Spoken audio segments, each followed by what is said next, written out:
let's start with the AFC game. A rematch. Both games are rematches of regular season contests. It was 35-32 in Nashville. This time it gets played out in Kansas City. Just 2 years ago, the Titans went to Kansas City and won a wild card game there. Plenty of guys still on both teams from 2 years ago who went through that experience. But for the most part, the team's dramatically different, especially at an important position like starting quarterback.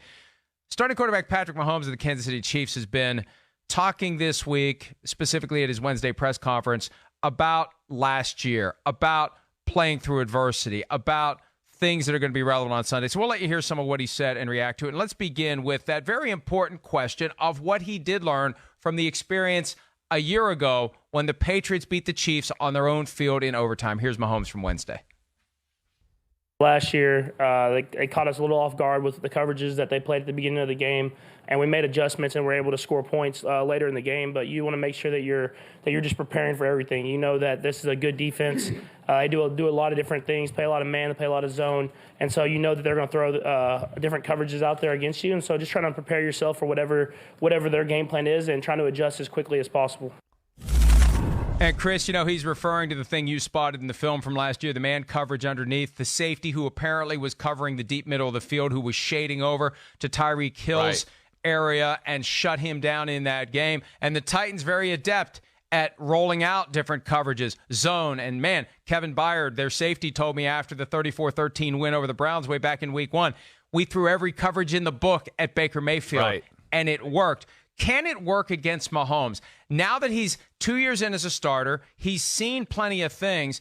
Can you confuse him with all these different coverages that the Titans may be using? Well, yeah, that's the thing, right? Can you confuse him? You can confuse him, but the greatness of the Kansas City Chiefs, and I know, we've discussed this a little bit, is how many times you watch, I'll sit there, watch film, or you and me will be watching a game on Sunday, and we see a replay, and we go, whoa, it's great defense. Everybody's covered. But then Mahomes buys time or fades away in the pocket. And then Kelsey or Hill, somebody uncovers. And that's where they're magical. I mean, even this play we're showing on replay right now, the first Titans matchup. Nobody's open. But then Patrick Mahomes runs up in the pocket and jumps and throws a pass and uncovers the guy who's covered.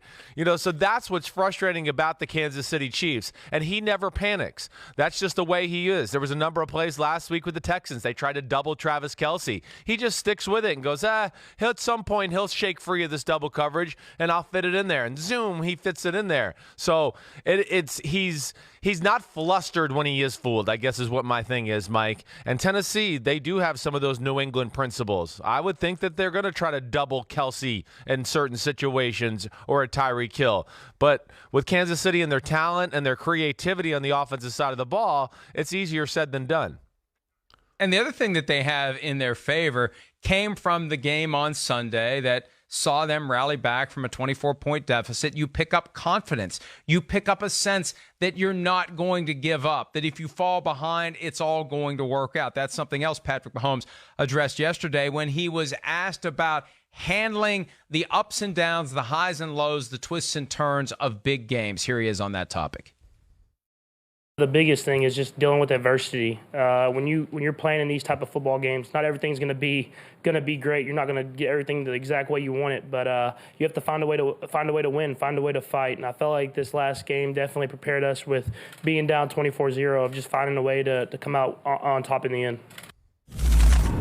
And I think that there really is value in that, isn't there? When you know that you can come back from that kind of a deficit, doesn't that give you a nice kick in the butt heading into your second straight opportunity to get to a Super Bowl? Without question, and again, I'm not Patrick Mahomes, nor do I have the experiences he had, but like in my, year of starting back in 2005, Mike, we won a few games like late in the game, comeback wins, fourth quarter comebacks, and it makes you feel indestructible as a team to where you just go, oh, it doesn't matter. No matter what the circumstance is, we're cool and calm under pressure, and we believe we can execute and get it done. Now they're going to have that, times 5 when you're down 24-0 and that type of spotlight of a football game. So yeah, to your point, 100%, it's going to make them and their offense feel there's never going to be panic on Sunday. And we see in playoffs, right? Teams panic because you start to go, oh my gosh, I'm down 14-0. 13-0. We got to make a play here or we're going to be home next week. We got to do something. The coach goes, oh, gosh, we got to make something. So everybody gets out of their comfort zone, and it snowballs. Andy Reid did a great job last week of not letting anybody get crazy or panic, and so did Patrick Mahomes on the sideline. And, yeah, I don't think no matter what happens, how that game starts on Sunday, that the Chiefs will be phased, and a lot of that is because of what happened last week. The way you started that comment, it gave me a vision of a day 45, 50 years from now when your grandkids are clustered around you and they say, Papa, tell us what it was like to play professional football. And you say to them, well, kids, in all my year of starting. all my year. Here's the thing. The Chiefs are going to gain their yards. The Chiefs are going to score their points. Yes. Right? But I still can't get away from the fact that the Titans offense is basically that middle school team with the one kid who's gone through puberty, who is shaving, who is bigger than everyone else, and they just give him the football on every play, and he gains 25 yards or more on every play. If you can't stop Derrick Henry, does it matter what the Chiefs do offensively? Well, it does, because if they can't stop him, then they, hey, Mike, this might go back into one of those conversations that we had early in the year. If they feel like Tennessee's bleeding the clock away and, oh, man, every drive is 8 minutes long and they're running the ball, then they got to do the old, do it or get off the pot method. Like, get it done. Crap or get off the pot. Sorry for that lack of a better phrase out there, but that's all I can come up with, all right? Come up with another one. You sure? There's another way to put it. You sure you don't want to put it that way? I can. I just don't want to get you in trouble.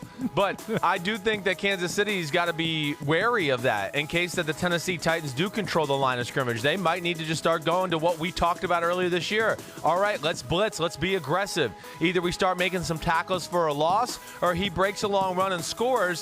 But so be it. Our money, our assets, our talent of our football teams on offense, at least they're back on the football field. So that'll be the interesting thing, Mike. But now the first time around, it wasn't like that.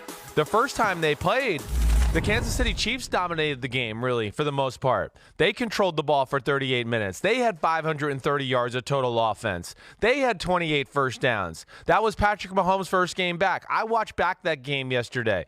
Certainly interesting. The run game by the Tennessee Titans, dangerous. We know that. But, man, did the Kansas City Chiefs have chances to really, I'm not going to say blow out the Tennessee Titans, but had chances to really kind of put them in a real tough spot early on and messed it up with penalties. Damian Williams fumbled, and they picked up a 50-yard touchdown. Mahomes missed a few throws. We showed it at that time. So I just think this is a different Chiefs team altogether. I know it's a different Titans team too, but this was a demarcation of the changing of the Chiefs defense this game. And like I said, that was Mahomes' first game back, and I think he missed a few plays in that one that he wouldn't miss this week. Yeah, 35-32, the final score of that one. A blocked field goal iced it for the Tennessee Titans. And let's say that the Chiefs do come up with a way to keep Derrick Henry from gashing them the way he's gashed so many teams recently.